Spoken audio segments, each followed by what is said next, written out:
I'd like to call this meeting of the Lammersville Unified Board of Education to order at 7 o'clock. Just a reminder, this meeting is being live streamed and recorded, so please silence or turn off your cell phones at this time. And I'd like to call Principal Duran and Wickland School forward to lead us in the Pledge of Allegiance.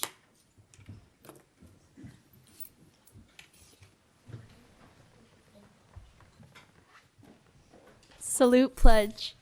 I pledge allegiance to the flag of the United States of America and to the republic for which it stands, one nation, under God, indivisible, with liberty and justice for all.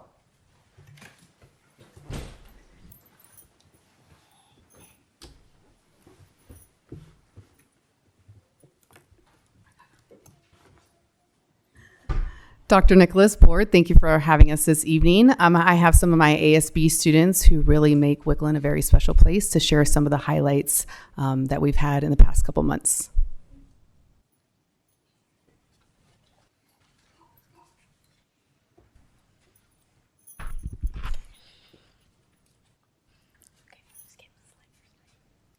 Welcome. Hi. For the first thing we have is What's Up Wickland, where it's weekly videos where we show upcoming events, student and staff interviews, celebrations, quote of the week, joke of the week, and sports highlights. We also have our drama production. This year we did Alice in Wonderland and the Wizard of Oz. Kids of all grades and ages can audition for a part and they will get a part, and it's a really fun experience. For the school soccer team, for the boys, they lost in the semifinals by a point. And for the girls soccer team, we won the championships. So here are some of our dances. We have had a 5th grade and under for a friendship dance and a winter formal for the middle schoolers. And we will be having an 8th grade dinner dance. Here are some of our spirit wear photos and lunchtime activities of our school. One of our best spirit weeks is Inclusion Week, where we have dress-up days, lunchtime activities, art projects, posters, and read alouds to little kids. For upcoming events, we have 8th grade dinner dance, 8th grade Great America field trip, 8th grade field day, 8th grade versus staff softball game, 8th grade promotion, full assembly to recognize character traits and parents, and then field day TK through 7th. Thank you. Thank you.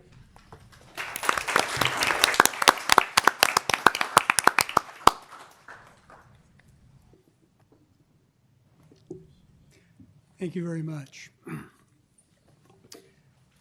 If you guys would like to leave at this time, you're welcome to do that. If you'd like to stay and enjoy our meeting, you can do that as well. Thank you. Thank you. Thank you. Roll call, please. Lisa Boulay. Here. Benita Daniel. Here. Samik Modi. Here. Stephanie Olson. Here. David Pombo. Here. Donovan Rudish. Here. Item 4, approval and/or corrections to the agenda. There are none. Move to approve the agenda. Second. On a motion by Trustee Olson and seconded by Trustee Boulay, student preferential vote. Aye. All in favor? Aye. Opposed? Motion carries with 5 ayes. Item 5, presentation, TED Ed event. We'd like to invite Assistant Superintendent Sharp and the gentle ladies who helped manage this great program up to the podium to introduce our guests. Good evening, President Pombo, trustees, Dr. Nicholas. Thank you for having us this evening. This evening I have coordinators Christy Hambleton and Denise Hinton here. They are going to kick off our review of TED Ed this year. Good evening, Dr. Nicholas and board members. We are very happy to bring back our GATE students, and they are going to give a recap of our amazing GATE showcase and recent TED Ed event.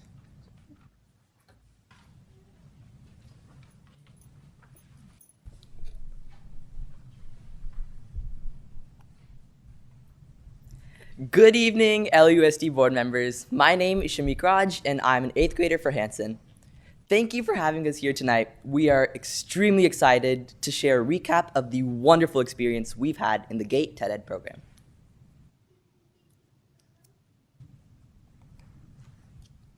As you can see, the event remained completely student-driven, with each host and speaker worked with coaches from the MHHS student debate team or previous TED-Ed participants.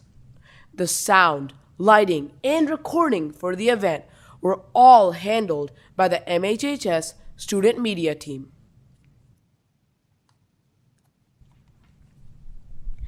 Every week on Friday, we had 2-hour workshops to help prepare us for the big event. During these workshops, we were grouped with coaches from the Mountain House High School speech and debate team. And our weekly sessions encouraged and emphasized confident speaking techniques as well as collaboration between our coaches and our fellow peers. Exchanging ideas and feedback was extremely helpful and provided wonderful guidance. Hi, I'm Kithar Talesh, and I was a host coach for this year's event. And in the next few slides, we have what our participants, leads, and coaches felt most meaningful about the event. And overall, we all felt that the TED-Ed platform is uniquely powerful in empowering students to be the best versions of themselves.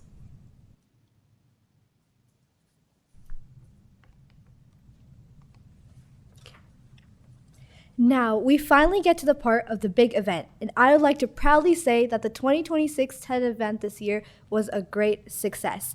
The first picture shows all the amazing members who participated in the TED event this year.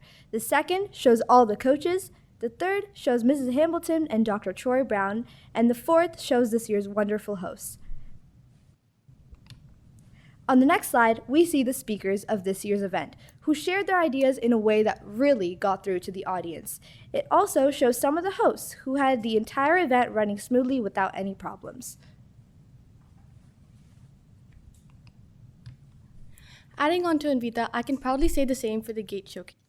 This year, GATE students from all over the district once again had the chance to present their passion projects. Their work highlighted a diverse range of interests and ideas. Thank you again for the amazing opportunity to present this evening. And thank you for the ongoing support that the Lammersville Unified School District provides to the Gifted and Talented Education Program. I would also like to thank all the teachers, administrators, and coordinators whose dedication and efforts made this event possible. Thank you once again, and have a wonderful rest of your night.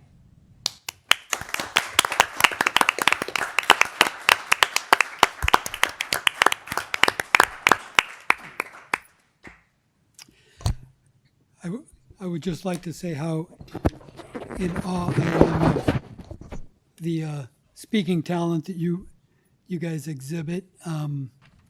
I've been to every one, and I always think it's the best one ever, and it can't be outdone. And then the next year, it's outdone by it outdoes the previous year, and just in awe of you guys.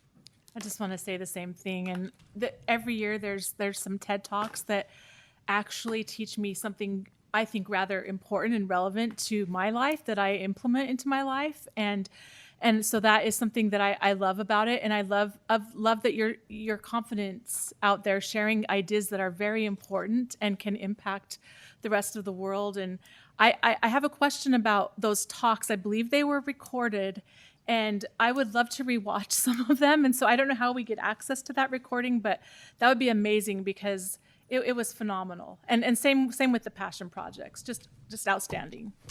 And I'm going to echo that as well. And I think I hope you all continue with the TED Talks now, and as you move into the high school, do something like speech and debate, because those are skills that are going to just really benefit you throughout the rest of your lives. Those speaking skills, those are skills that a lot of adults don't have. So congratulations, the event was amazing. You guys did a great job tonight. And I particularly appreciate the collaboration with the high school. So thank you to all the high school students who had a part in that. I would like to say that, as always, I had an amazing time at the TED Talk event, and the hosts and the participants were great. I would like to echo Trustee Olson's comment about taking something back from your talk, because I did take a couple of things from all that you shared, and you all did an amazing job.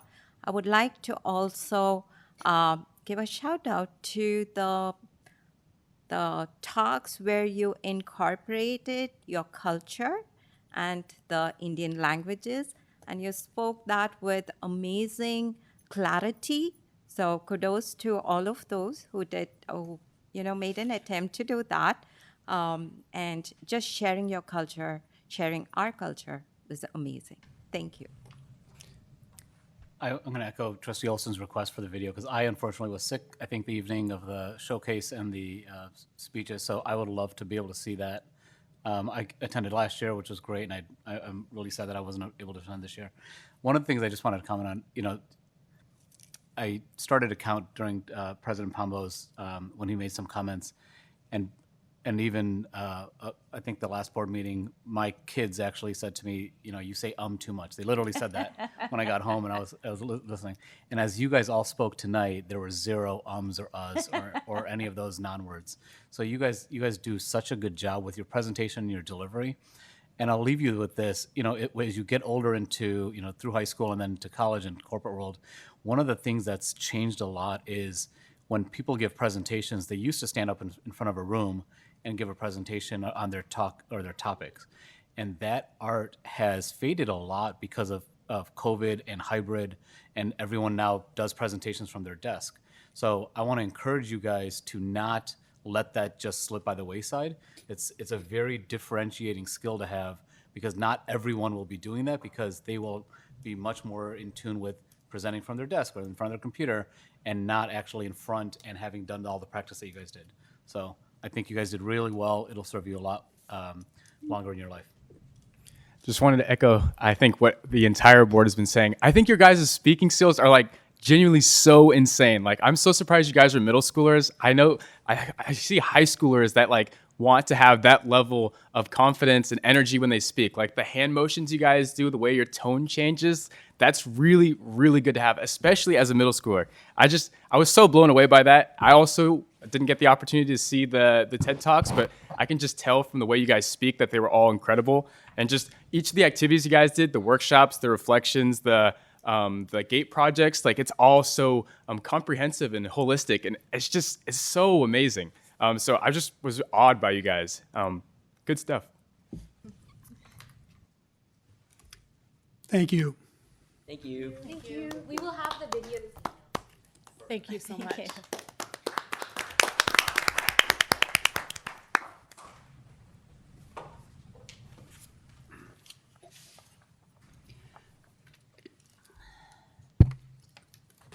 And you guys are welcome to leave at this time, or you can stay and enjoy the board meeting. I'm sure you will find it enthralling. Thank you again. Moving on to item 6, committee reports. District Advisory Committee, Trustee Modi. The District Advisory Committee will meet next on May 20th at 6:15 p.m. here in the District Board Room. Thank you. Item B, District English Language Advisory Committee, Trustee Olson. Nothing to report. Thank you. Education Committee is mine, and the Education Committee met on April 16th, and we had presentations on various things, including the LCAP. Item D, Facilities Committee, Trustee Olson. The next Facilities Committee meeting is tomorrow evening here in the District Office Boardroom at 6:30 p.m. Thank you. Item E, Policy Committee, Trustee Daniel. We have our first reading to be reviewed, and then we will have the first read on May 20th. Thank you. And item F is the Safety Committee, and I have nothing to report at this time. Item G, Wellness Committee, Trustee Boulay. Thank you. The Wellness Committee met on April 22nd. As we do with every meeting, each of the school sites and departments reviewed the wellness activities that they have going on for both students and staff. Altamont also gave us a review of a SEL supplemental curriculum that they were reviewing, that they were piloting. It's called Calm Classrooms. It's a program that uses mindfulness activity, and they found that it has been beneficial to both teachers and students. The student services counselors gave us a recap of this past academic year. It was essentially sort of a statistical overview of how many lessons they gave in each tier of support, so tier 1, tier 2, tier 3. And overall, we are reaching a lot of kids and a lot of families. So kudos to our student services counselors. They also gave a review of the parent workshop, Loving Solutions, and Parent Project, and talked about the participation this past year. Of note, Daybreak Health Teletherapy. Did I say that right? Thank you. It doesn't flow, but it is open all summer to provide individual and family support. So even though we will be on school break, that is available for district students and families. Finally, we talked about goals for next year, and some of the ideas were focusing on reducing social media screen time for our students, adding supports for our families that are sort of one-night workshops in addition to the 10-week programs such as Loving Solutions and Parent Project. But since those are a longer commitment, they were thinking that maybe having one-night workshops would attract a lot of people. And we also talked about the potential, the idea of somehow focusing on students and encouraging them to wear helmets when they are riding to school or on wheels other than in a vehicle. And that's all I have for the Wellness Committee. Thank you. Item 7, board reports. Student Board Member Rudish. I just firstly wanted to quickly comment on Trustee Boulet's bringing the helmets. I see a lot of students who have helmets and they're on like the handle of the bicycle. So yeah, I think we need to transition from just bringing it to actually putting it on their head. That should keep the handlebars safe. Fair point, yeah. So to start off with ASB and leadership updates, our boys cheerleader and girl football powder puff game recently took place last week, and it was quite an event. This year it was the seniors versus juniors, and it got pretty close. So it started off with a devastating 8-point lead led by our seniors. But after being unendingly taunted by their lackluster senior team, our juniors, they didn't let that slide. But unfortunately, I would have liked to say we got more points, but the seniors got ahead and scored another debatable touchdown, and we ended off the game with a 14-8 score, with the seniors taking it home for the year. So we'll make sure to get them back next time, but close game. Hopefully it'll switch up next year. Our prom event is also coming up soon, and our juniors and seniors are quite excited for it. The leadership class recently hosted several free giveaway tickets for people who had the best promposals, so like offering a proposal to prom. It was a really cool way just to bring the community together and get people excited for the event. Everybody's talking about it now, so I hope that us juniors and seniors are looking forward to it. Our night rally also took place at the end of April, and it was an exciting night. We had several different dances from each of our grades representing a different music group. In regard to sports, we recently had our Lammersville Athletic League soccer championship taking place at the start of May. Our softball game against Manteca took place on the 4th, which was their senior night. Boys and girls teams had a section meet on the 7th, and boys tennis game against Chavez was on Monday. Most recently, as most students will tell you, our Mustangs have also begun the early process of advanced placement testing, or AP testing. So if you see anybody at the library, you might be shocked at how many people are all just with books open, studying for tests, or in the breakout rooms. We're also excited to announce that our choir and spring concerts will be held May 12th, and a spring dance production will be taking place this Thursday. That concludes my report. Thank you. Thank you. Thank you, Student Trustee Rudish. Trustee Boulet. Thank you. On April 17th, I attended the high school's production of the musical Chicago, and as always, a spectacular performance. The jazz ensemble that they had at the base of the stage was just phenomenal, and it was just a seamless incorporation with the production. And when you sit there in the audience, you forget that this is a high school production. They did a phenomenal job. On April 22nd, I attended the Wellness Committee that I reported on earlier. On the 23rd, I attended the Altamont Dare graduation. And then after that, I attended the high school stunt cheer competition. It was the last one that we were hosting of the year, so I'm glad I was able to go to that. It's the first time I've ever been to anything like that, and really, I learned a lot, and it was phenomenal. Those kids are very athletically inclined. They did a great job. On the 24th, I attended Altamont Wax Museum, and again, those kids do a great job every year. I love that event. On the 25th, I attended the Bethany Auction and Gala. I would want to thank the Bethany School Foundation board because they did such a good job with that event. I hope they raised a lot of money. I think a lot of it came from Mr. Pombo, but it was really, really fun. They did a great job, and I do want to thank Mr. Pombo for inviting me to be at his table for the event. Thank you. On the 26th, I attended the Crystal Apple Award ceremony. This was hosted by the Church of Latter-day Saints, and we did have 3 of our high school teachers receive awards, so kudos to them.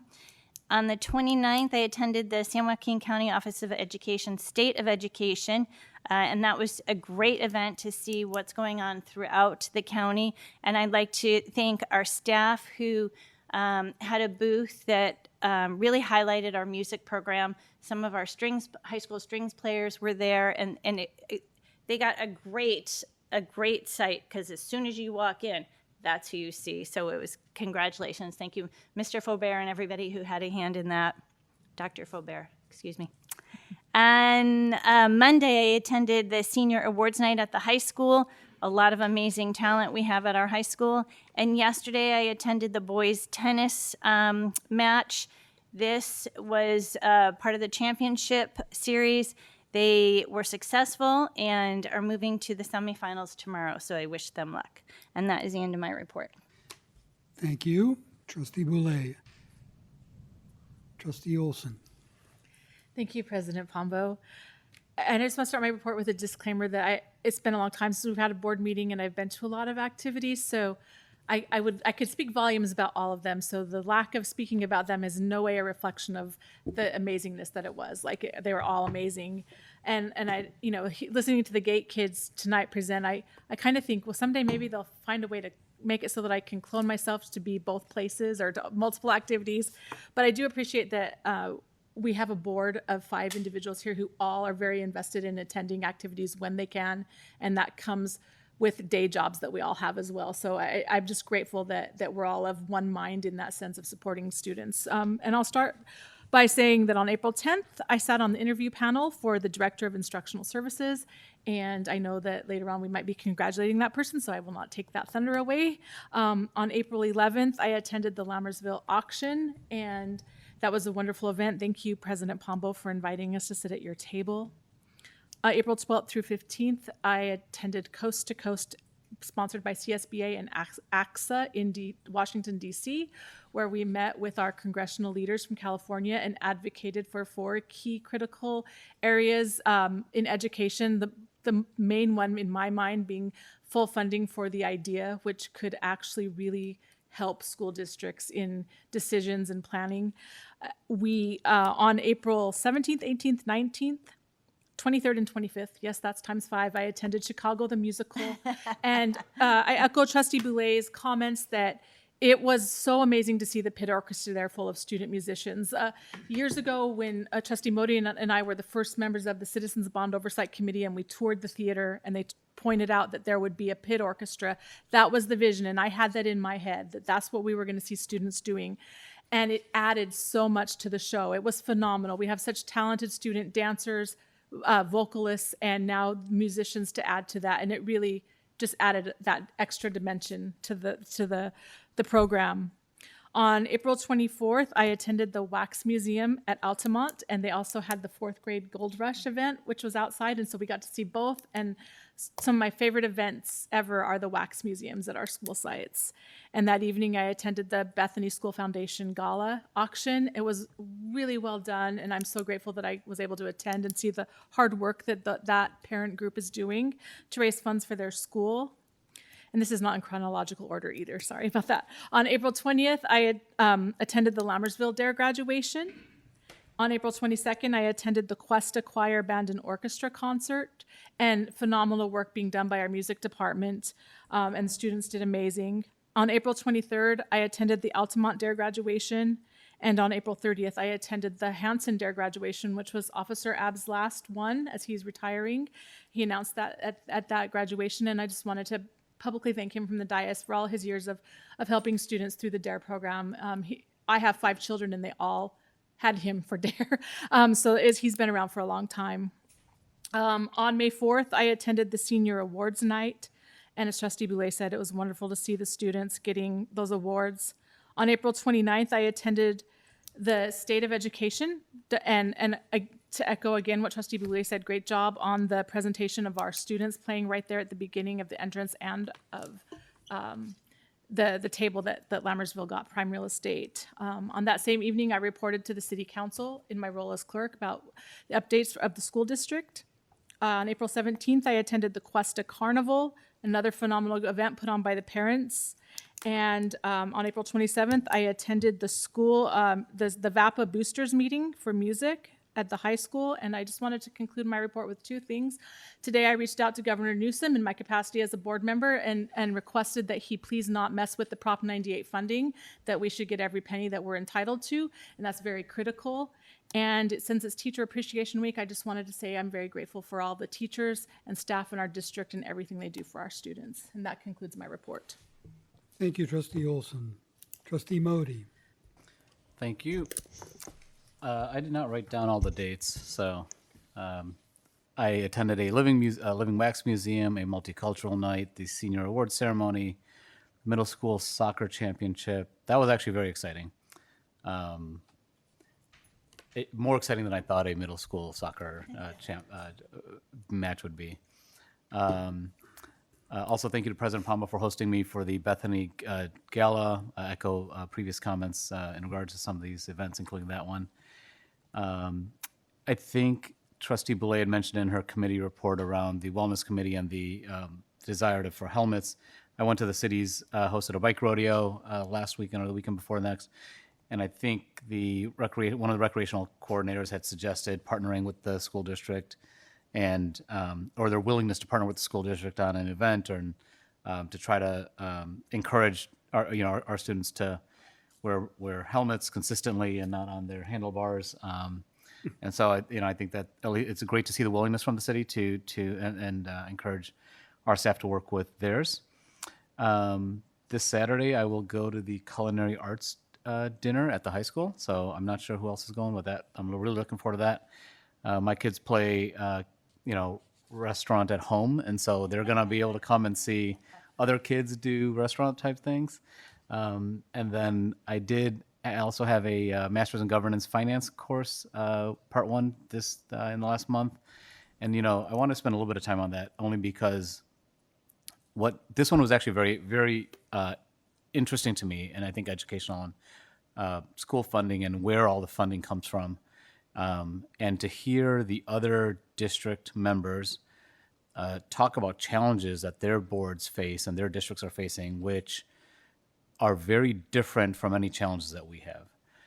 And one, I think it reminds me how lucky we are to be in the position that we are.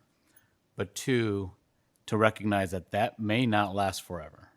And we, while we should enjoy it now, I think everyone, including staff and the board, need to exercise our, I don't know what it is, some mental capacity in hard decisions and discussions that may not be fun to make, because there will be a time, and I don't know what that time is, and I don't know what that topic will be, where there will be a tough decision. And I'm newer on the board, and you guys have probably made tough decisions in the past. But for me, it felt like, okay, there needs to be some reflection as far as what could be a tough decision in the future. Will come around to hit our district as well at some point. So I thought that was interesting for me to at least think about. And then second to last, I also attended with Trustee Daniel and Trustee Olson the Coast to Coast conference in DC. And, I want to thank the district, but also our constituents. It is, it does cost money for us to go there. And there's an expense to that. And, as I thought about, I had not been there before, but the value, there's, I think, two big values that I found out of it. One is very educational to hear from people in DC explaining how the funding mechanisms and the budget between the Hill and the White House and that entire game goes on, really understanding what that means for us for the different pieces of funding that affect school districts. So there was a very large educational component to it, which I think was very helpful. And that is meant to then inform you as you then go have actual discussions with congressional leaders and advocate for it. And in the second part is, I think it's important for us to be represented only if I think there's several reasons, but one of them is if we're not in the room, then the other districts, and again, not that we're always competing with them, but they are there to represent themselves and not Lammersville. And we would get left out of that conversation. And I feel like in a lot of these conversations with, that meeting with the congressman was 15 minutes. So imagine how many 15-minute conversations he's having on all sorts of issues. And the line to get into the building, you talk to anyone in line, they're all there for different issues. And I feel like part of the game is you got to just make sure that you are reminding them over and over and over and over. And so the more times that you're able to do that, and it might be through the events like this, the better off you position your district and your causes that you're advocating for. So, I thought that was kind of how I reflected on the value of going. It is far. It is a lot of travel. It is, as I think Trustee Olson mentioned, in addition to the events that we attend for things locally, we are taking days off PTO from our day jobs to be able to go for this. So just want to make that known. And then lastly, of course, it is Teachers and Staff Appreciation Week. I want to thank all of our educators. I think they do an outstanding job. It has been a lot of fun looking at the wish lists from the teachers and then sitting down with my kids and trying to figure out what we're going to get them. So I hope they enjoy all the love that they're being showered with this week. And again, just thank you from myself for everything that they do. And that concludes my report. Thank you, Trustee Modi. I would like to take an opportunity to comment on something that Trustee Modi said. And this isn't typical, but I feel it's warranted. I do agree that we are lucky, that we're in a lucky position in this district. But I believe part of that luck is the fact that we have made some difficult decisions in the past. And also our staff makes difficult decisions all the time and does the right thing more often than not. And that's not always the case in all districts. And I just wanted to point that out. And with that, I will call on Trustee Daniel. Thank you, Preston. So I'm going to try to keep it as short as a summary like Trustee Modi, but I don't think I may be that skilled, but I'm going to try. So I start with April 11th, the Lammersville School Foundation Dinner and Dance. It was a wonderful event. Thanks to Preston Pombo for inviting me and my husband to join, and we really enjoyed the 80s music and dressed up in the 80s era. Then April 12th to 15th, I attended the Coast to Coast. I'm going to come back later with that. On April 15th, I did attend the Advisory Council meeting for ASCA via Zoom, which is part of the high school program. And I was in DC at that time, so I was able to attend via Zoom. There were updates on interventions about small and large group, lesson plans, and support for struggling Math 1 students. So it was a very good meeting to attend.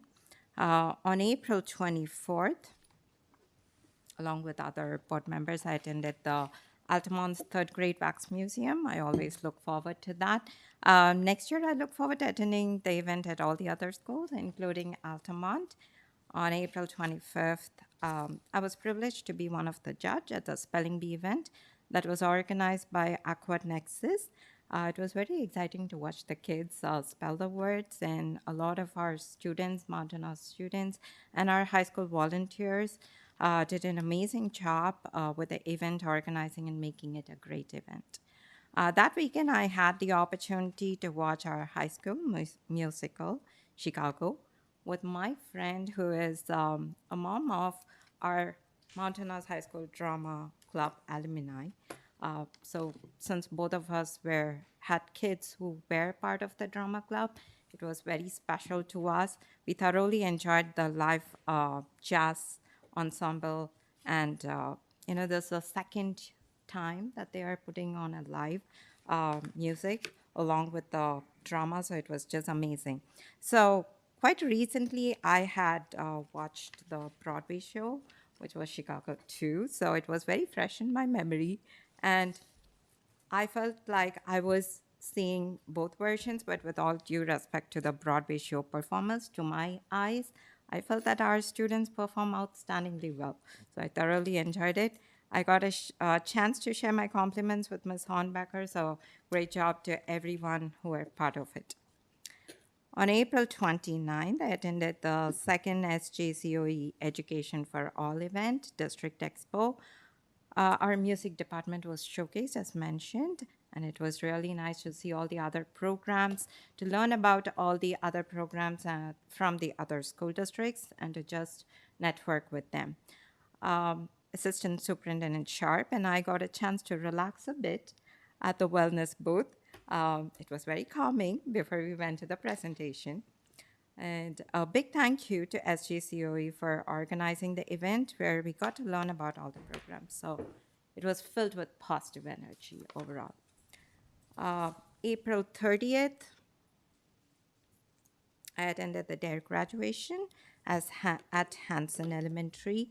I would also like to echo Trustee Olson's mention and gratefulness to Officer Abs for all his efforts and putting the program together, something that the kids have always enjoyed.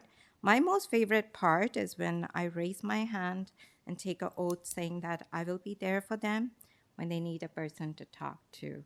And for me, every single time that sends goosebumps because I say it and I feel like I'm committed to the oath to every student. On May 3rd, I was honored to attend the Guru Vandana Teacher Appreciation event by HSS organization. I was very happy to be part of the celebration for our teachers. And in Indian culture, Guru means teacher, and teachers are revered right after their parents, where we say Mata Pita Guru Devam. And thank you to HSS for the lovely teacher appreciation that they, that they did during this week. On May 4th, apart from celebrating my birthday, I also had the opportunity to celebrate our senior students. I'm so proud of all their hard work and resilience. They're just amazing in what they do, and they have so much of, it was just amazing to hear all the awards. Coming to the April 13th to 15th, the Coast to Coast event. The event was dedicated to sharpening advocacy skills and delivering for our communities. So as Trustee Modi mentioned, it was a chance for us to speak for our school district and representing our communities. So the first day, when I went to on the 13th, I was all excited. I was at Washington, D.C., fantastic weather, great speakers, a lot of information, knowledge was shared, and there was a question and answer section. So after every speaker session, there was a question and answer section. And I have to give a shout out to Trustee Modi. He did ask very good questions there at every session. Now, I was busy rehearsing the questions in my head. And I was trying to come up with, there were questions in my head, but I did see that everybody was talking, in polished sentences and great, very fluently. And I kept wondering, I was just hesitant to ask at that point, because I was wondering if my accent would not be clear enough, or I'm not going to be able to phrase the words and convey my idea. So it was a very hard day for me, the first day. And then I went back, I reflected upon it at the night. And something at that moment struck me really hard. After years of education and as an adult, if I am unable to, when I'm unable to speak up just because I do not know how to use the right words, and I'm not able to ask questions because I could not open my mouth, even though there were thoughts in my head, I thought how important it is for people like me who are bilingual, multilingual, who are immigrants, and how important are the English learner programs for them to be successful in their future, for them to achieve just like others. So at that point, I clearly understood what I was going to advocate for the next 2 days.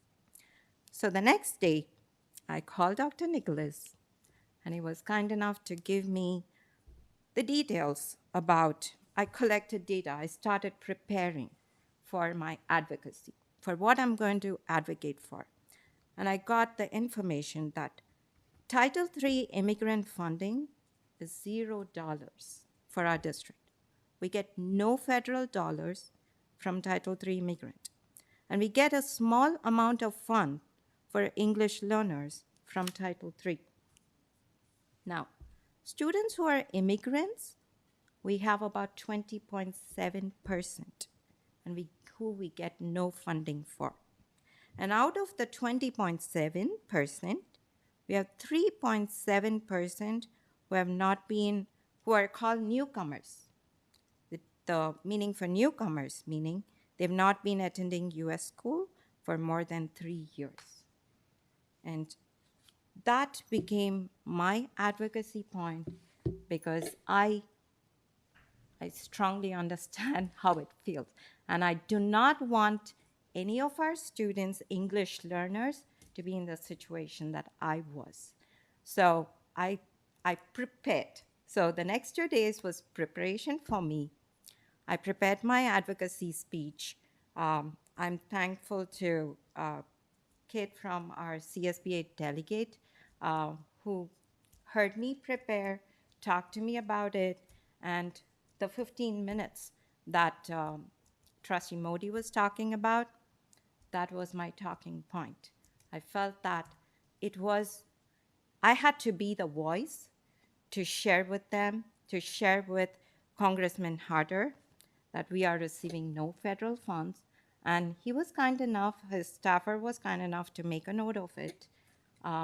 So that made the entire, the first hard day made the next 2 days a pretty good one for me to understand that I was able to be the voice for the students, for our communities. So I know I always share the conference was great, educational, and all that, but I also wanted to share this because this was also something I came across at the conference. With that, I would like to lastly wish all the teachers a very happy Teacher Appreciation Week. And thank you for all that you're doing. It's greatly appreciated. And I also want to wish all the AP students all the very best. I know that the test has already started, but all the very best for the next few APs. And that's all I have for today. Thank you, President. Thank you, Trustee Daniel.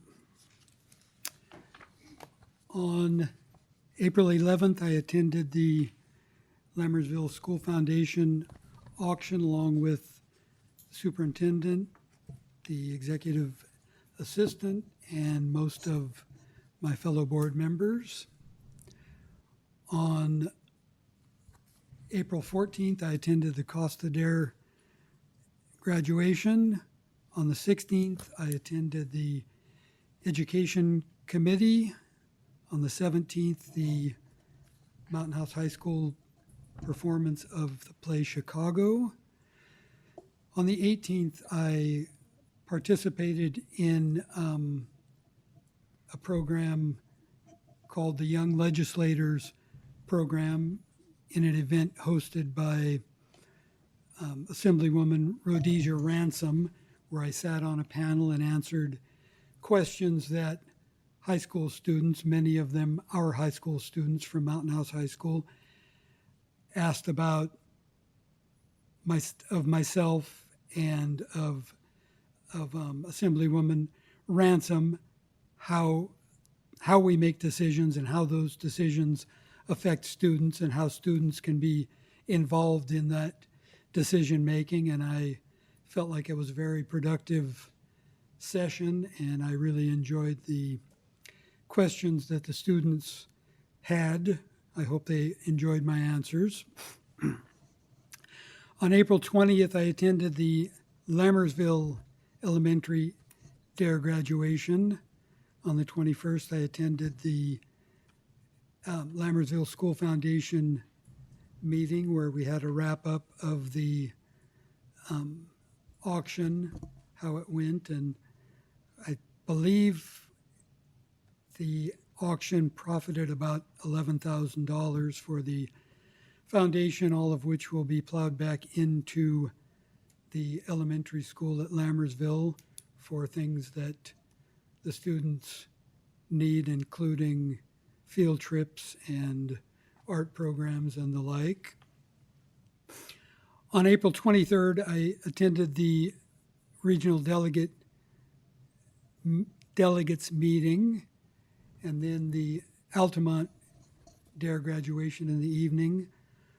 On April 24th, I attended the Altamont third grade wax museum and gold rush, and in the evening attended the Bethany Gala, where I'm not sure how much money was raised by that foundation, but I believe it was a substantial amount and a good time was had by all. On the 26th, I attended the Crystal Apple Awards, where, as Trustee Boulay mentioned, 3 of our high school teachers, Jody Larson in culinary, Donna Earl in chemistry, and Ricardo Martinez, the special ed teacher, all received Crystal Apple Awards. Very proud of our high school and our teachers. On the 28th, I participated in a Zoom meeting where myself and other judges, judged the essays on anti-drug and anti-fentanyl as part of the Major Movement program. On the 29th, I attended, along with most of the rest of the board, maybe the entire rest of the board, the State of Education in Stockton. On the 29th, I also attended the Willy Wonka play at Altamont. And then after that, the Mountain House City Council meeting where the student was awarded, 2 students actually were awarded recognition for their essays on fentanyl. On the 30th, I attended the Pan play at Lammersville Elementary. and the Hanson Dare graduation, which, as was mentioned, was Officer Abercrombie's final Dare graduation. And I, too, along with Trustee Olson, have 5 children who all went through the Dare program with Officer Abbs. On May 5th, I attended the Mountain House High School Awards Night. A lot of impressive, amazing students at our high school. Very proud of all of them. And I would like to close by recognizing all of our teachers and staff for Staff Appreciation Week. And that concludes my report. Moving on to item 8, receiving of public comments. Is there anyone who would like to give public comment at this time? Seeing none, I will dispense with the reading and move on to item 9, consent items for consideration. Actions proposed for consent are consistent with approved practices of the district and are deemed routine in nature. Trustees receive board agenda background information in advance of the scheduled meetings and are prepared to vote with knowledge on consent items. Item A, Governing Board meeting minutes from the regular meeting of April 8th. Item B, contracts under $50,000. Item C, ratification of certificated and classified personnel actions. Item D, updated 2025-2026 fundraisers. Item E, ratification of 2025-2026 inter and intra-district transfer requests.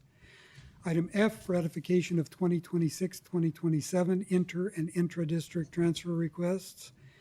Item G, ratification of budget revisions and warrant lists for March 2026.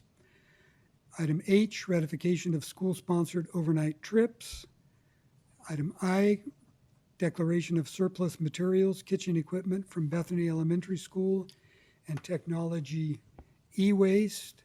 Item J, acceptance of donations, $160 from Laura Strickland towards the end of the year activities for Ms. Stiles' 8th grade class at Lammersville Elementary School, $100 from Wendy Tuccini towards the end of the year activities for Ms. Stiles' 8th grade class at Lammersville Elementary, baseball equipment valued at $3,000 from the Tuccini family for Mountain House High School.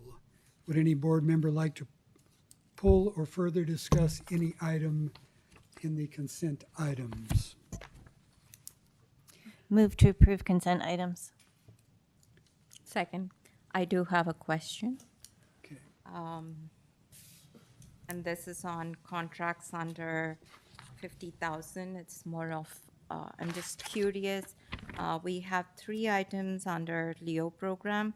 Do we know how many students are under the Leo program this year? Yeah, we talked about this at Cabinet. I wanted to say 16? 16 right now, yeah. For next school year, 16. Next Correct. school year 16. Great, thank you. And I also want to mention that I got a chance to talk to Dr. Nicholas today about the Rosetta Stone renewal of contract.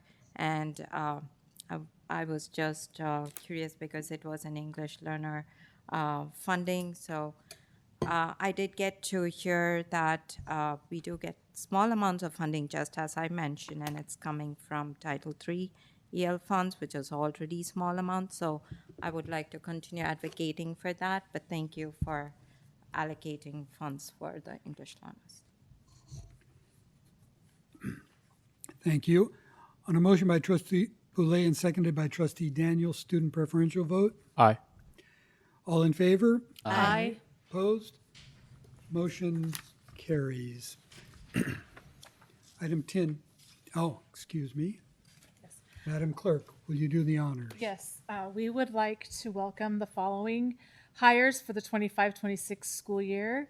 Diana Abdelmaseh, ELOP Instructional Aide, Archana Balbandi, ELOP Instructional Aide, Melissa Crane, Food Service Worker, Sujanya Ganji, Instructional Aide, Priya Gowda, Special Education Classroom Instructional Aide, 1-to-1, Zinath Hafasnur, Noon Duty Supervisor, Sumia James, Special Education Classroom Instructional Aide, 1-to-1, Roberto Perez, Food Service Lead, Lydia Ventura, Administrative Assistant 1, and Ashley Williams, K-8 Office Supervisor.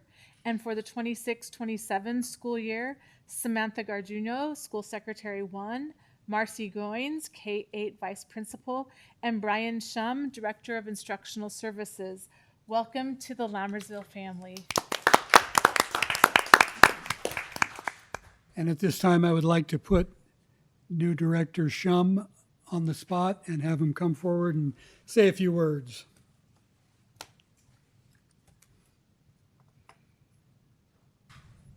Dr. Nicholas, board members, I want to thank everyone for the opportunity. I'm super excited to take on the new role of Director of Instructional Services. And every time I've stepped into a new role in the district, I think about my first night in Mountain House in 2014.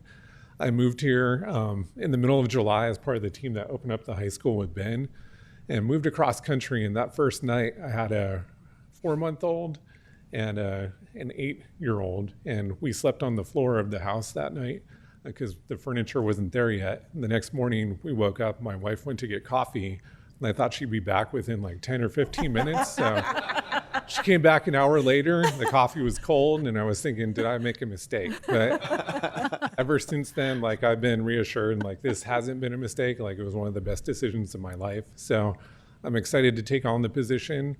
I think we're in a unique district where they invest so much in people, and I'm a beneficiary and a product of that, whether it's the teacher leadership we invest in or the Drive to 9,000, where we're supporting the leadership development of people. So I couldn't be happier to take it on and work with this team and support the staff and students in the district. So thank you. Thank you. Welcome. Welcome to your new position.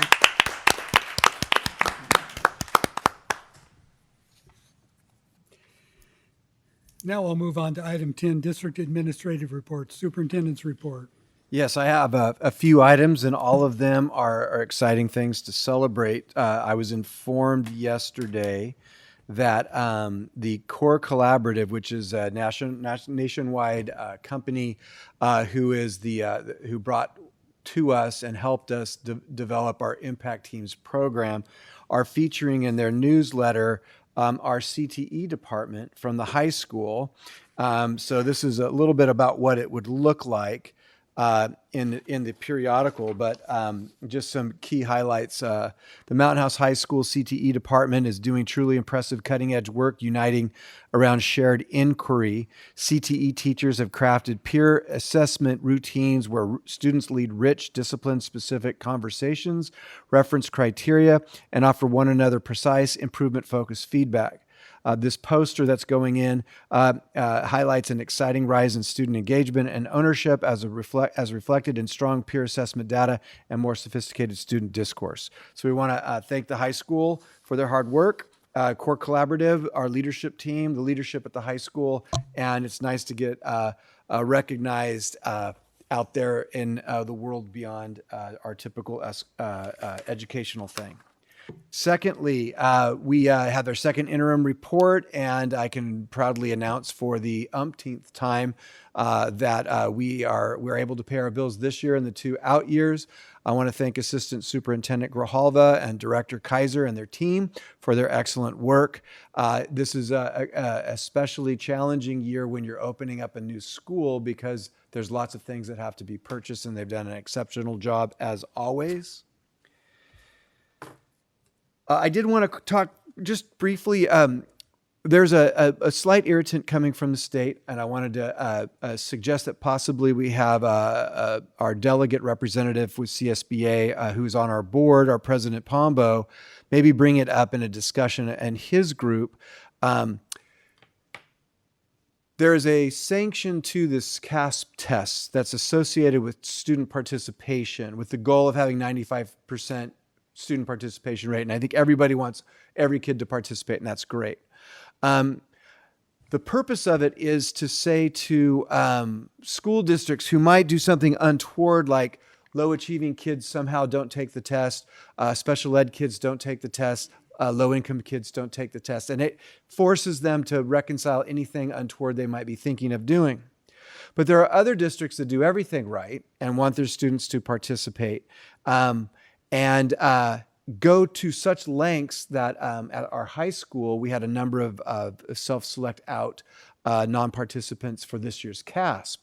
The leadership of the school called each one of the families, informed them of the consequence of that and the importance for the district. And a number of families still chose not to participate, which is their right.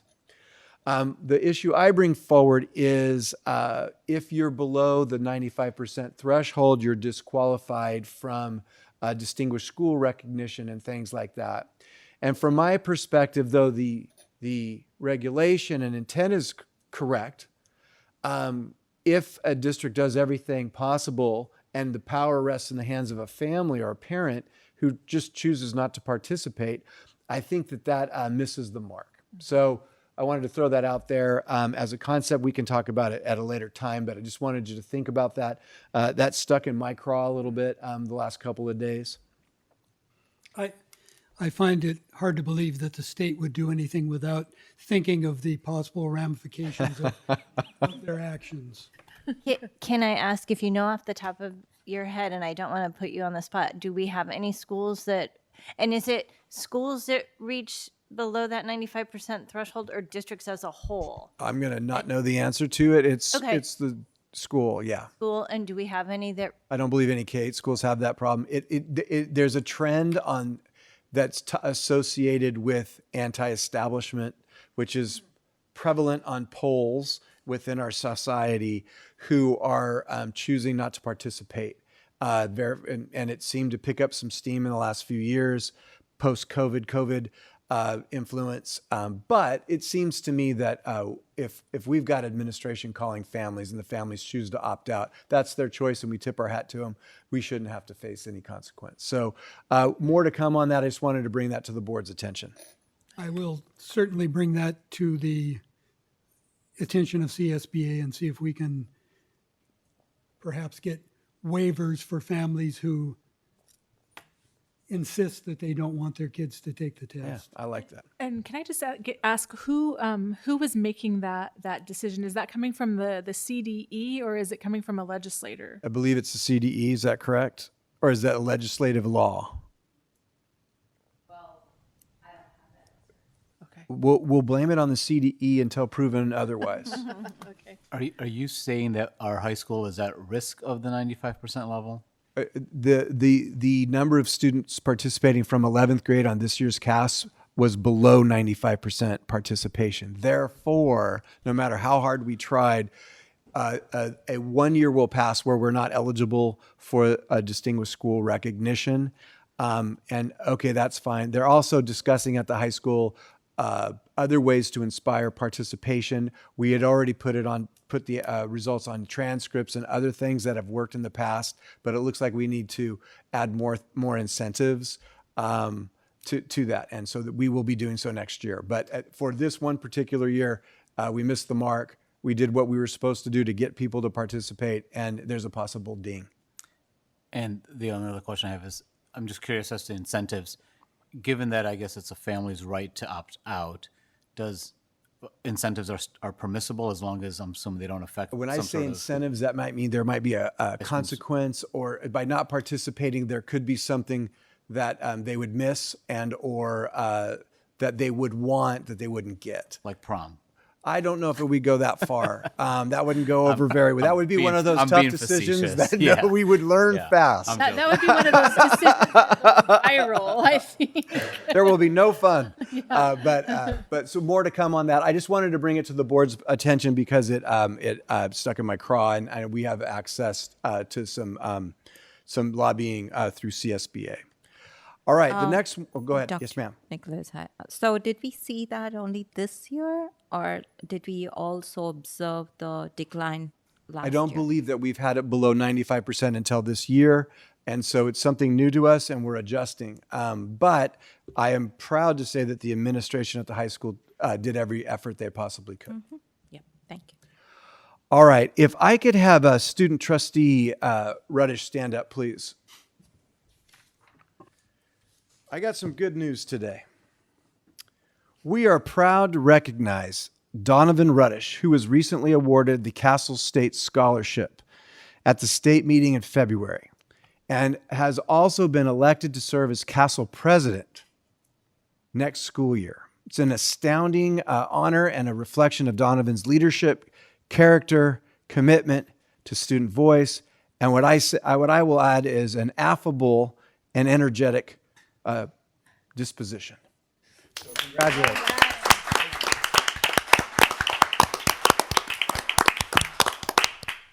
Congratulations. That is truly deserved. You do a great job up here, and I'm sure you do a great job with Castle as well. Yeah, congratulations. The state's lucky. All the students of the state are lucky to have you leading them. I've been part of Castle for, it'll be 4 years now. I started off as a freshman. So it's been really cool just climbing the ranks and developing more important positions throughout the years. And I guess to be at the top now is just really cool, full circle moment. But yeah, thank you. Good job. And then finally, it was announced on Monday morning's county superintendent's meeting that Lammersville Unified School District will host next year's State of Education in 2027. So we will be cutting the grass and making sure the trees are watered. And with that, Mr. President, that's my report. Thank you, Dr. Nicholas. Item B, District Maintenance and Operations. Director LeGrand. Yikes. Good evening. Thanks for having me. First, I have the operations report from Director Dixon. Custodians are getting ready for graduation and promotion at the sites. Summer cleaning supplies have been ordered and are being made ready. The warehouse has been receiving pallets of curriculum and supplies and working to get those out to the sites as soon as possible. No issues with civic permits, and the summer permit schedule for science will be announced soon. They currently have one opening. It's actually a new position. It's going to be for Pombo, so not replacing anybody. Maintenance report, the pools are really good. The parts finally came in for the autofill valves. Those are getting installed on the 18th. Everything else is fine, temperature, chemicals, etc. The weather's been really weird lately. One day it's hot, one day it's cold, it's raining, so we've been getting heating calls, cooling calls. We're down to a handful of calls right now. I believe it's supposed to be in the mid to 90s this weekend, so I'm expecting a lot of cooling calls next week. Ground spring sports are wrapping up. I haven't heard anything about playoffs yet. K8 soccer finished last week, so we are done with that. Our EPIC interns have been busy all spring. You've been very involved with spring sports, especially baseball and softball, getting the fields prepped. You may have noticed some new plants and bark around this building. The kids were involved in that. There's a small pile out here. They're going to take care of that Thursday and Friday. We're looking forward to attending the presentation next Wednesday. It's always fun to see how they perceive us and what we do and what they've learned. And so that is next Wednesday morning. My facilities meeting, last one was canceled at high school. The next one is this Monday. Update our projects. We had a couple warranty items come up with the new buildings at the high school. We had a roof leak, and there's this weird light that just blinks randomly throughout the day for whatever reason, so we're going to get those fixed. The fire sprinklers for the portables, I know it's pending DSA approval. It's on the board agenda for later. In preparation for that, we did a site walk on the 17th with the contractor, subcontractor, engineer. Spent 3 hours walking all the sites, figuring out where to lay all the pipe, so on and so forth. So if everything gets approved, the plan is that'll start on June 8th, be done by the time school starts in August. The new south fields, I'm sure you've all noticed, they've started. We had our second construction meeting today.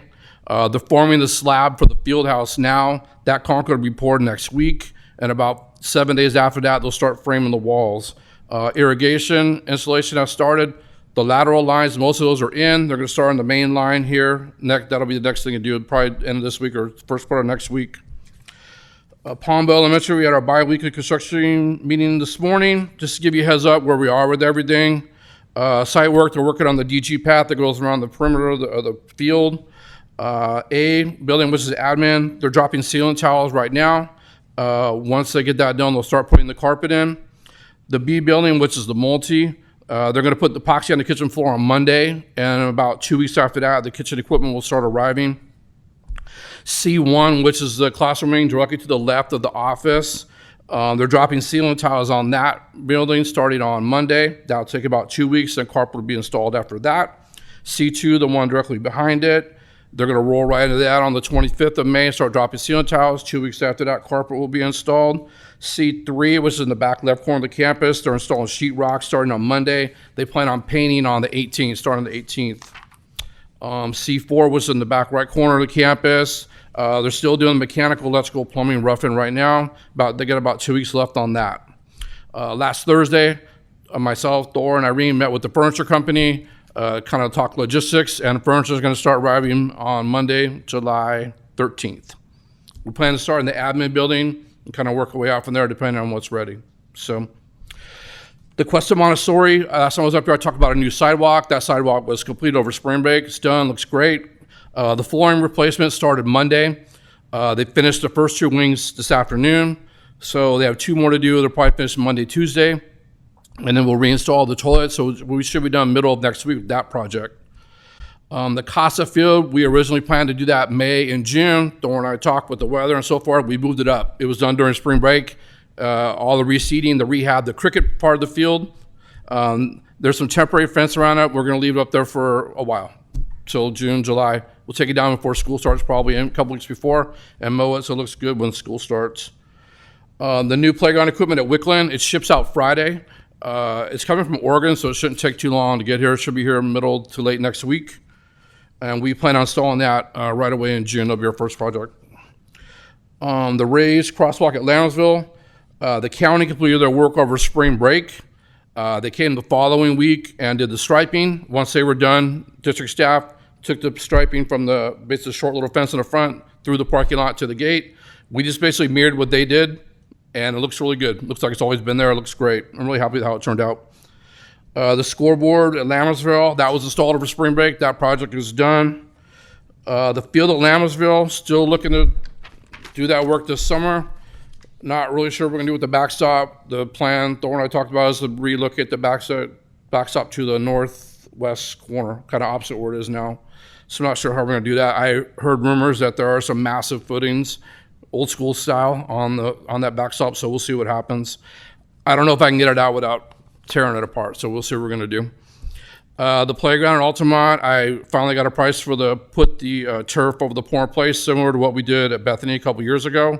There's 2 playgrounds we want to do. I have to review the price with Thor and Gloria and see if there's money to move forward with that. If there is, I hope to get that project done this summer. I was also asked to get a price to redo the track at Altamont. It needs maintenance. It's kind of crumbling. It needs to be sealed. There's some bird baths in there. It needs to be restriped. I have a price I've given to them. It's going to the facilities committee tomorrow. We want to use the facilities money for that. It's going to the facilities committee tomorrow, and that gets approved. I believe it's coming to the board on the 20th. And if everything gets approved like it's supposed to, we'll do that work in June. And we currently have no openings. Other than that, nothing going on. So, thank you all. Thank you. Sounds like you and your crew have been busy. Thank you. Moving on to item 11, action items. Item A, consider approval of Governing Board Resolution 252617 to establish temporary interfund transfers. Staff report? Yes, every year we do this. This resolution allows the budget team to move money in between fiscal years in the effort to pay for our bills and keep things moving. We recommend approval. Move to approve Governing Board Resolution 25-26-17 to establish temporary interfund transfers. Second. Questions or comments by the board? On a motion by Trustee Boulay and seconded by Trustee Olson, student preferential vote. Aye. All in favor? Aye. Opposed? Motion carries with 5 ayes. Resolution. I believe we need roll call. Roll call vote. Lisa Roll call, Boulay. please. Aye. Vanita Daniel. Aye. Samik Modi. Aye. Stephanie Olson. Aye. David Pombo. Aye. And what I said before. Item B, consider approval to adjourn from regular session to open public hearing on the developer fee justification study. Staff report? Yes, items B, C, D, and E are all connected. In a nutshell, the board is going through the final steps of the process to raise developer fees, which will bring more money into the school district for facilities-related costs. Move to adjourn from regular session to open the public hearing on the developer fee justification study. Second. On a motion by trustee Olson and seconded by trustee Boulay, student preferential vote. Aye. All in favor? Aye. We are now adjourned to public hearing on developer justification study.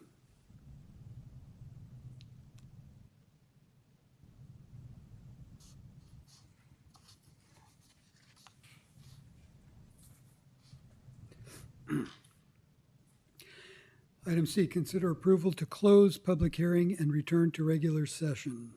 Move to approve to close the public hearing and return to regular session. Second. On a motion by trustee Boulay and seconded by trustee Modi, student preferential vote. Aye. All in favor? Aye. Opposed? Motion carries with 5 ayes. We are now returned to regular session. Item B, consider approval of developer fee justification study. Can I ask a question? Certainly. So I see in the staff report that there's a statutory maximum that gets adjusted. Correct. Are we able to go to the maximum, or do we need I'm assuming a study that costs us money in order to go to the maximum that is statutorily set? The basis for the ability to raise it is the justification study, which comes with a cost. So in order to max it out, in order to raise it, we have to pay to have the consultant do the developer fees study. Okay, so in 2027 or 28, if the state raises that limit again, we then need a new study. Correct. And so this same study can't. No. It's only for this year. And you'll be interested to note that there was a long presentation not too long ago based on developer fee studies, student generation rates. So that's the basis of part of their analysis is they go back and reboot the student generation rate. Okay, thank you. Move to approve of the developer fee justification study. Second. Trustee Daniel got that one. On a motion by trustee Olson and seconded by trustee Daniel, student preferential vote. Aye. All in favor? Aye. Opposed? Motion carries with 5 ayes. Item E, consider approval of Governing Board Resolution 2526-18, adopting and implementing an increase in Level 1 developer fees levied on residential development and levying fees on commercial and industrial development to fund the construction and reconstruction of school facilities. And I believe we already got the staff report for this, correct? Correct. Move to approve Governing Board Resolution 25-26-18, adopting and implementing an increase in Level 1 developer fees levied on residential development and levying fees on commercial and industrial development to fund the construction and reconstruction of school facilities. Second. On a motion by trustee Boulay and seconded by trustee Modi, student preferential vote. Aye. Roll call, please. Lisa Boulay. Aye. Benita Daniel. Aye. Samik Modi. Aye. Stephanie Olson. Aye. David Pombo. Aye. Motion passes with 5 ayes and no nays. Item F, consider approval of the district plan for the Committee on Assignments per Education Code 44258.7 C and D. Staff report? Yes, we're going to have Director Barrios, who is going to explain this new state rule and how the school district is addressing it. Good evening, President Pombo, trustees, Dr. Nicholas. Thank you for the opportunity to share this information this evening. A couple of months ago, we met with the County Office of Education's HR department, and we were talking about credential misassignments. And during that meeting, we became aware of this local assignment option that is founded in Ed Code 44258.7, which grants districts the authority to assign highly qualified full-time educators to teach non-core electives based on specialized skills or training. So that would not be an English, social science, science, or math course. It's specifically an elective course. Ed Code requires also that the board approve the plan, establish a committee on assignments, and ultimately the committee's recommendations for the courses. So through this process, we can correct misassignments in our electives offering, which has been a consistent issue with our K-8 electives at our school sites. So to draft the plan, we had to identify the members of the committee. As you can see, and per Ed Code, there's an equal number of teachers and administrators.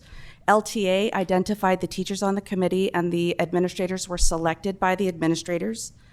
These committee members serve a one-year term. They can be extended if they continue that will just continue on the committee. The plan is approved annually by the board, and the committee approves the elective for only 1 year, but a new application can be submitted to the committee so that it's extended year over year. When the committee meets, they will review the evidence of the specialized skill or the training or whatever is submitted relative to that elective class that the teacher would like to teach. Examples of that would be the 40 hours of intensive training for the PLTW, so a teacher could teach the medical detectives class, which feeds into the HOSA pathway. Or it could be a multiple subject credentialed teacher that has their bachelor's degree in theater, so they could teach a drama class. So those are examples of the types of evidence that might be presented to the committee for consideration. And a key component of the Ed Code is that the teacher must sign a consent to teach the course prior to it going to the committee for approval.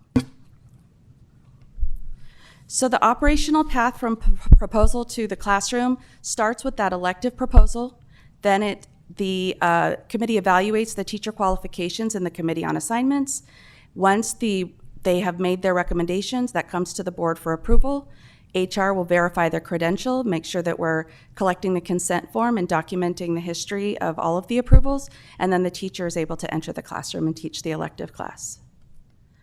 So the key milestones for the development of this process is tonight's meeting and the approval of the initial plan, and then outreach to the principals who will work with their teachers to submit the evidence and the application to the committee.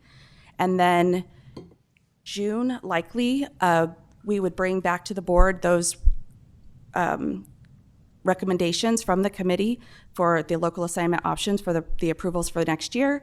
And then in August, there may be some additional teachers that are trained over the summer, so the committee would meet again to consider that additional training over the summer, which may result in bringing additional recommendations back to the board. And then next year, the committee would go from May 1st to April 30th. So next year in April, we would bring a new plan if there were different members of the committee and potentially additional new courses or extension of the existing courses that are approved. Any questions? I have a question. So for electives that we have this year, are they grandfathered in, or so even though we continue with the same class, same teacher, we have to go through that extensive process for next year? Is that correct? So this year, teachers are going to be, so for the 25-26 school year, the courses would likely be a misassignment. And then moving forward into next year, this local assignment option will allow us to correct those misassignments. Okay. Thank you. So I have a couple of questions, or I'm just trying to understand this better. So this committee is formed in order to evaluate or just make sure that the teachers who are not credentialed for the elective courses are getting the required training. in order to be able to teach those elective courses? So teachers a lot of times come with different specialty skills, right? There are a lot of different things that can be considered. It could be volunteer work, it could be experience with a club that they've been able to lead, or it could be a class that they've taught previously where they have lesson plans that they can present to the committee, or they may have coursework that they've completed in college, or an actual degree in something like theater, or one of the PLTW, like 40 hours, the intensive training. So those are all things that could be potentially considered by the committee that would enable a teacher to be able to teach that elective. Okay, thank you. So the teachers who are already teaching the current elective courses, who may fall within, this particular committee's list, would they be continuing, or are they going to be evaluated again and then continued? Right. So at this point now, they would submit an application to the committee with whatever evidence to be able to continue teaching that course or to teach a different course, and then that would be up to the committee to make the recommendation. But the goal is to have as few misassignments as possible. Thank you. I have one more question, and just looking through the plan doc, I did see that there is criteria for considering the teacher qualification, but I wanted to find out if there is some sort of an evaluation that will be done, like towards the end of year, or like how does this committee recognize that they are ready to move on to the next year and going forward? The evaluation process is dictated by the teacher's contract. So the principals are evaluating teachers in the course of all of the subject areas that they're teaching. Okay. So this committee wouldn't have a role in evaluating the instruction of that particular course. The committee is just evaluating whether or not the skills and the and whatever training they've attained is qualifying them to. Yeah. Thank you. You're welcome. I just have a question, because you said you just learned about this option recently.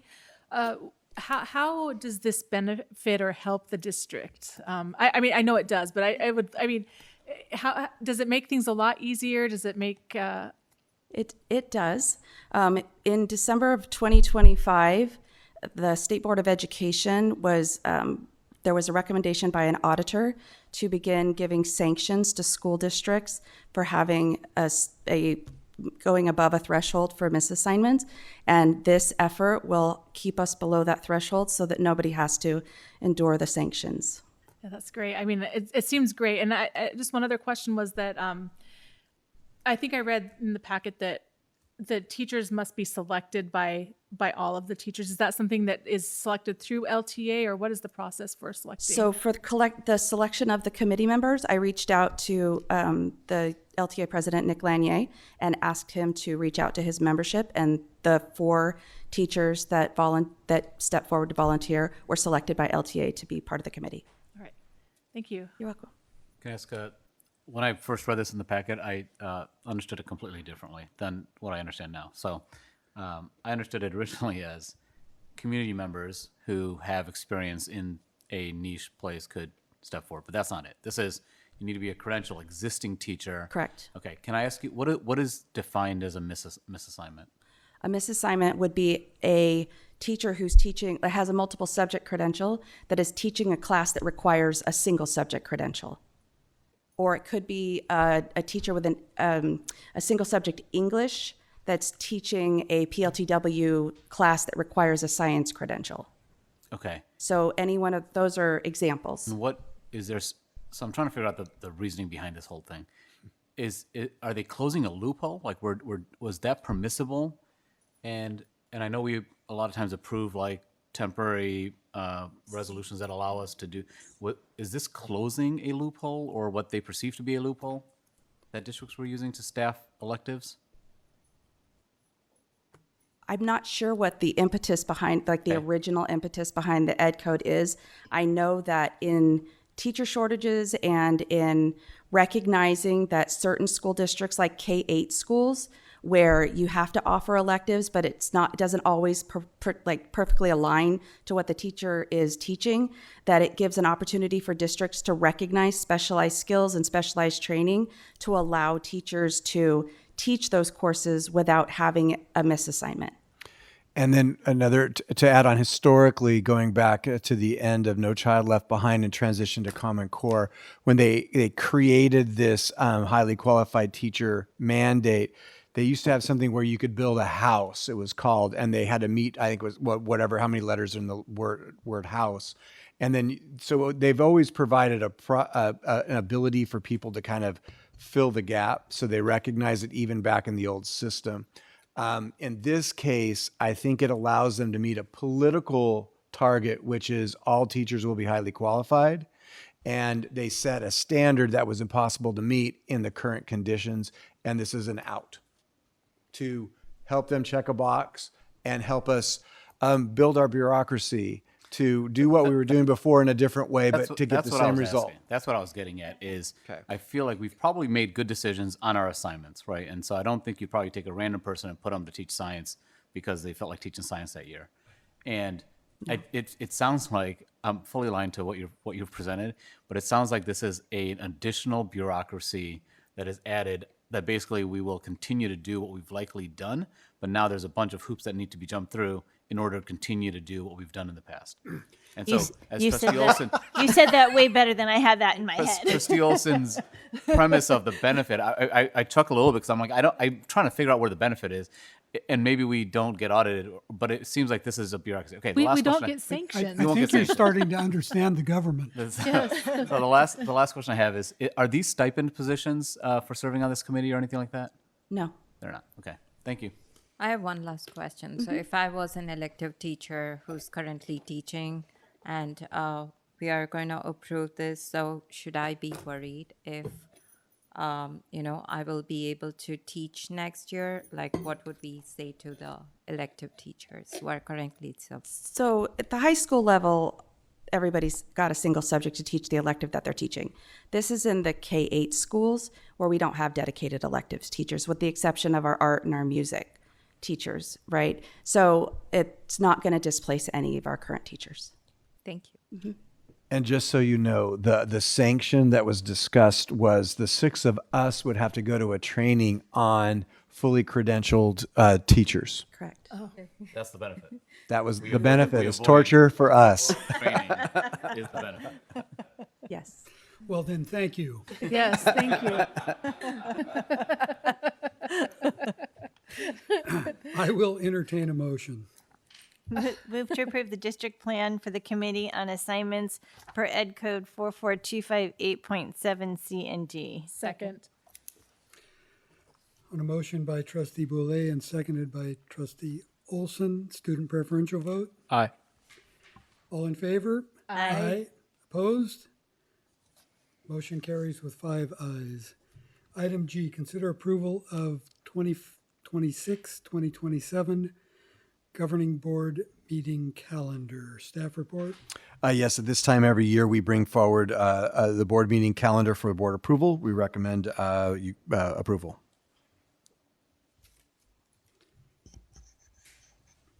Move to approve the 2026-2027 Governing Board Meeting Calendar. Second. On a motion by Trustee Boulay and seconded by Trustee Modi, student preferential vote. Aye. All in favor? Aye. Opposed? Motion carries with 5 ayes. Item H, consider approval of a contract with Alesco for battery replacement on the emergency lighting system at Mountain House High School. Total cost $107,058.49. Staff report. Yes, the high school is over a decade old and the batteries need to be replaced. Questions or comments? If I could quickly ask, how often do we need to replace the batteries? I believe this is the first time, so every 10 or so years. Pretty good battery life. Yeah. And I would assume it gets better now, right? I would assume that newer batteries potentially would last. We longer. hope. Hopefully. I'll move to approve of a contract with Alesco for battery replacement on the emergency lighting system at Mountain House High School. Total cost $107,058.49. Second. On a motion by trustee Olson and seconded by trustee Daniel, student preferential vote. Aye. All in favor? Aye. Opposed? Motion carries with 5 ayes. Item I, consider approval to purchase 2 Honda CR-V hybrid SUVs for the Food Services Department, not to exceed $100,000. Staff report? Yes, with the shifts in the breadth of coverage for feeding students that Food Services has undergone over the last few years, they have a budget surplus. One of the requirements is they have to spend down their budget surplus. Due to the growth of the district and predicted future growth, taking advantage of the opportunity to have people not drive the district in their own car, we recommend approval of these 2 purchases. I just had a question. It's just where will these SUVs charge? Like, will there be something installed for them? They're not. They're not plug-in? Oh, okay. So hybrid. I should have gotten a hybrid.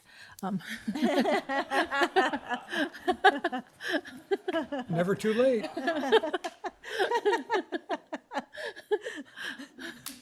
I had no idea. Move to approve to purchase 2 Honda CR-V hybrid SUVs for the Food Services Department not to exceed $100,000. Second. On a motion by trustee Boulay and seconded by trustee Modi, student preferential vote. Aye. All in favor? Aye. All opposed? Motion carries with 5 ayes. Mine was silent, by the way. Item J, consider approval of Aries SIS renewal agreement for student information systems and parent communication services, grades TK 12 for the 2026-2027 school year. Total cost $148,417.09. Staff report? Aries plays a significant role in our district regarding information in a multitude of different areas, and the parent communication system. It's an important tool, and it's also a resource, and also everybody's been trained in it. So we recommend approval.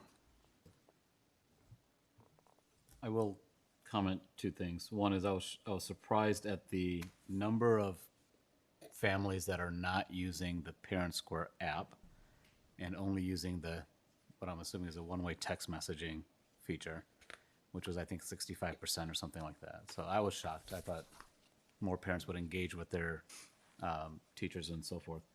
The second thing is, and I mentioned this to Dr. Nicholas ahead of the meeting, is the Parent Square increase is 20%, which in the software world is very, very high.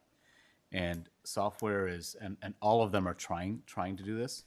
And so, my suggestion is in our agreements, we try to negotiate an annual renewal cap so that should we get to an end of a contract, that cap is already pre-negotiated at 5% or 3%, as low as possible, to prevent software companies from doing things that software companies do.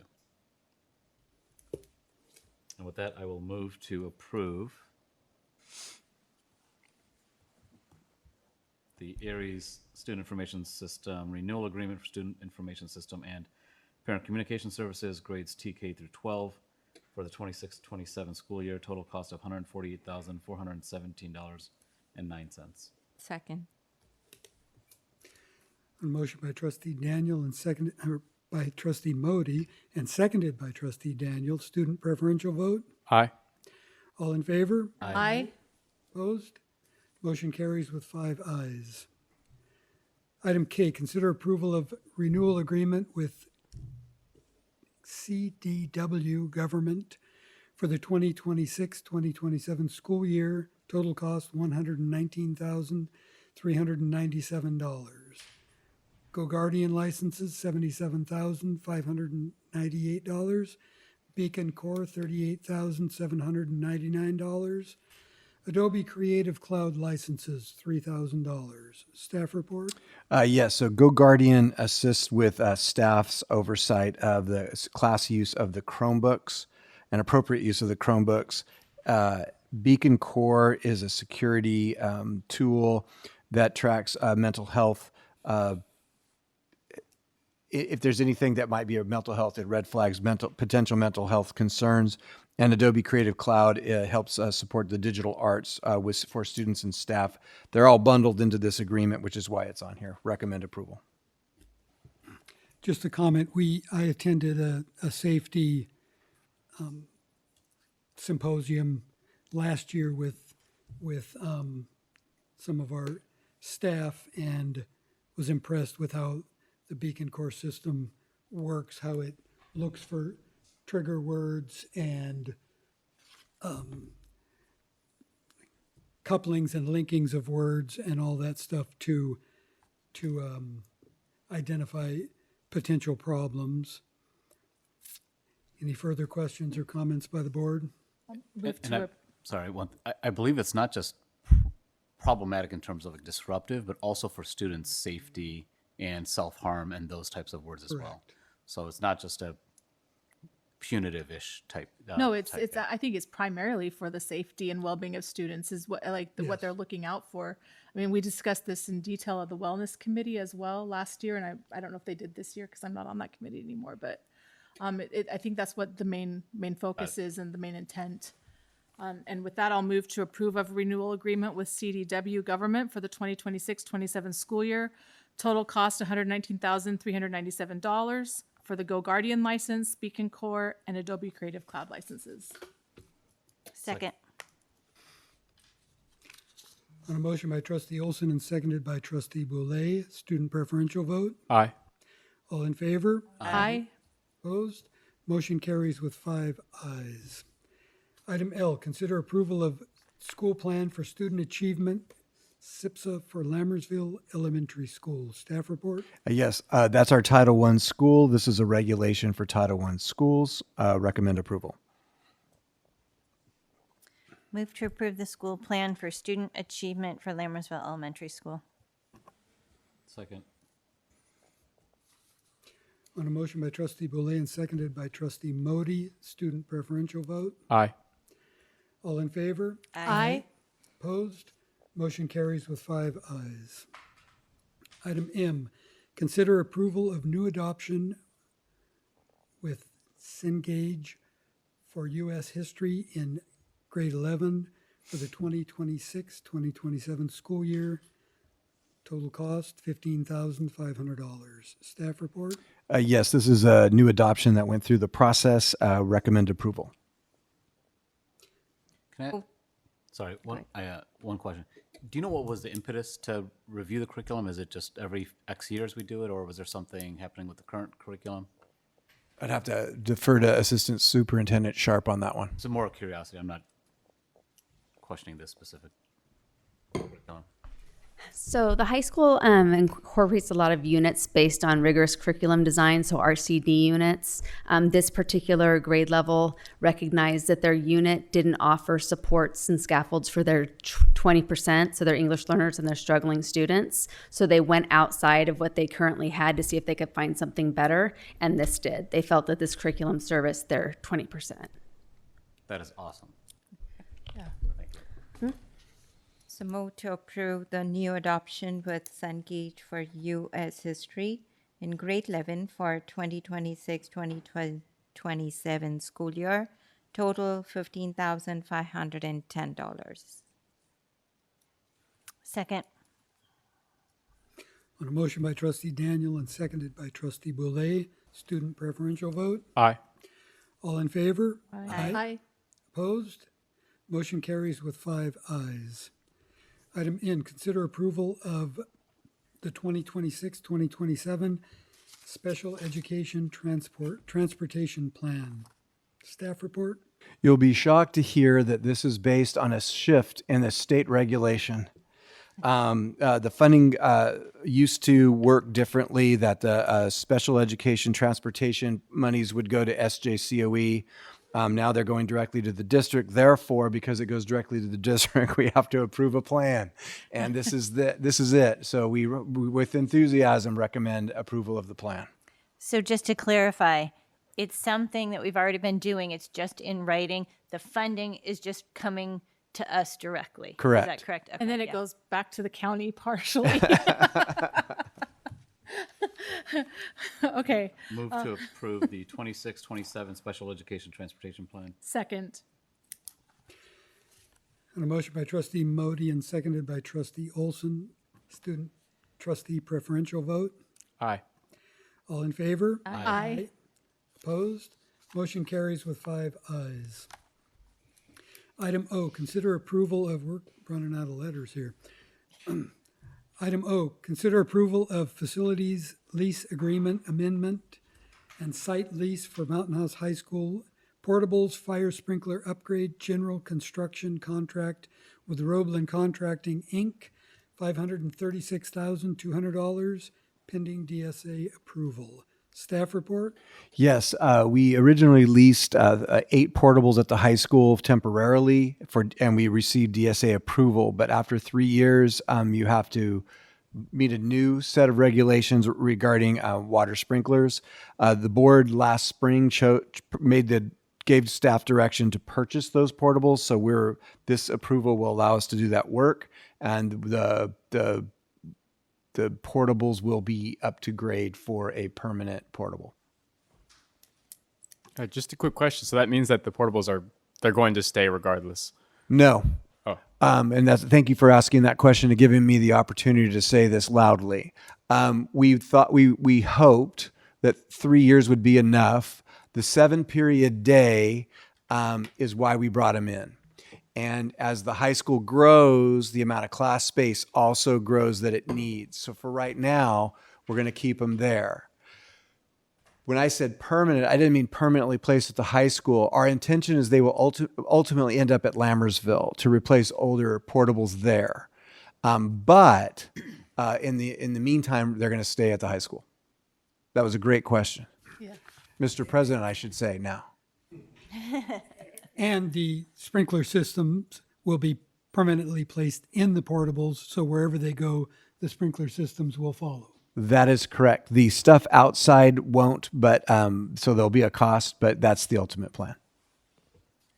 Move to approve a facilities lease agreement amendment and site lease for Mountain House High School portables, fire sprinkler upgrade, general construction contract with Roeblen Contracting Incorporated, $536,200, pending DSA approval. Second. On a motion by trustee Olson and seconded by trustee Boulay, student trustee preferential vote. Aye. All in favor? Aye. Opposed? Motion carries with 5 ayes. Oh, my eye was silent that time. I'm just for the record. Ayes are silent sometimes. Yes. Item P, consider approval to adopt and waive full reading of ordinance 25-26-01 and ordinance of the Governing Board of Lammersville Joint Unified School District levying special taxes within Lammersville Joint Unified School District Community Facilities District Number 2024-1 Mountain House School Facilities, including certain annexation territory. Staff report? CFD 2024-1 formed by this governing board in 2024 initially included a portion of neighborhoods I, J, K, and L by establishing a future annexation area. The district enabled certain property owners in neighborhoods F, I, J, K, and L that were not initially included in the CFD to add or annex their properties to the CFD in a streamlined fashion. On April 8th, the governing board confirmed annexation of parcels to be developed by Lennar with 249 homes into the CFD, including or using the streamlined method for parcels of the future annexation area. A single parcel being developed by Lennar was not included in the future annexation area and needed to be annexed to CFD 2024-1 using less streamlined process. Tonight is the final step of that annexation process. On April 8th, the governing board conducted a landowner election at which the annexation was approved by the landowner elector and introduced an ordinance levying special taxes in CFD 2024-1, including the annexation parcel. California law requires the ordinance to be adopted at a subsequent meeting. Translation: there's a little tiny sliver in a previous CFD adoption annexation process that was missed, and this puts it in there so the district can gather any Melrose bond tax dollars for facility uses. I would appreciate receiving a motion and a second to adopt the ordinance levying special taxes, reading of the title in full and waiving a full reading of the ordinance. So moved. Second.